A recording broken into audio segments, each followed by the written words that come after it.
I wanted to go back to what you were saying about you don't need to be perfect to be powerful. I think that's such an important message for people to hear. It reminds me of somebody told me this story about there's a tribe, I don't know which tribe, but they weave these baskets and they believe that in order to let soul and the universe come through, there has to be a little bit of imperfection. So they purposely build in a little bit of imperfection, even though they could weave it perfectly, but they purposely make it imperfect to allow that soul to come through.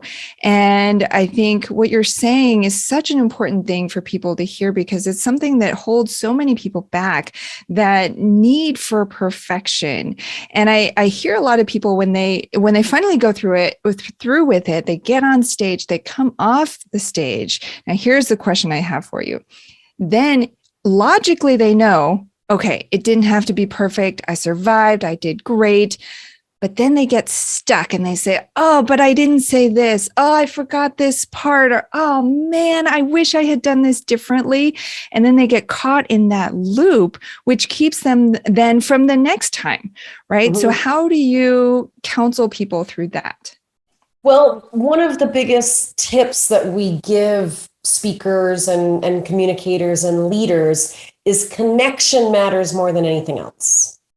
Connection matters more than anything else. And your audience doesn't know if you forgot a point. They don't know the script in your head. They don't know what you wanted to say and you forgot. And to trust that there's something divinely happening when you're communicating your message with an audience. There's like this feedback loop, and you trust that you said exactly what you needed to say for that particular audience. And every single speaking gig that we have, even though we have a signature talk and it's relatively the same type of content and things, it's never exactly the same, because the people are different. The audience is different. People are in a different spot. Sometimes stories come out of me and I'm like, wow, I haven't, the Girl Scout story, I wasn't planning on telling that. So I know that someone here listening, whether you were a Girl Scout, maybe you were a top cookie seller, I don't know,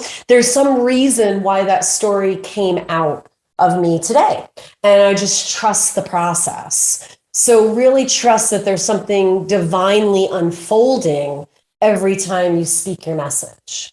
But what do you say to those people? What are some top 3 tips? So we can tell them all day, because I do. You got to get out of your comfort zone, because that's where the success is, right? And you've got to do this if you want to creep along. Don't do the public speaking. You want to go far, fast, and quick. Do the public speaking. So they know what they need to do, but it's that fear. So how do people? Because I want to direct them to this podcast. I want to say, you got to hear, what Shannon has to say. What do you say to that? What do you say to those people? So the first thing is to get out of your head that you need to be perfect. Okay. You don't need to be perfect. You don't need to be polished. All you need to do is just be yourself. So you don't have to be perfect to be powerful, is number 1. And actually, the more you mess up, the more you stumble or forget your words, the more lovable you are, okay? I know colleagues and even mentors where if they're so polished, their conversion rate tanks, where some of the best in the world will specifically put into their talk moments when they stumble, so that they look human, they look real. So stop trying to be perfect. All right, just be authentic.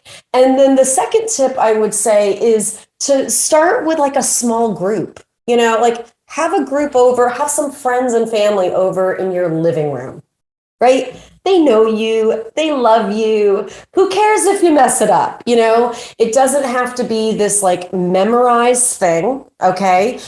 Some of our biggest events, we'll have, maybe a few bullet points or an outline in our hand. No big deal.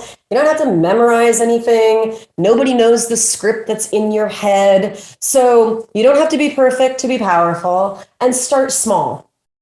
Start small. And then the third tip is start with a topic that you know really well.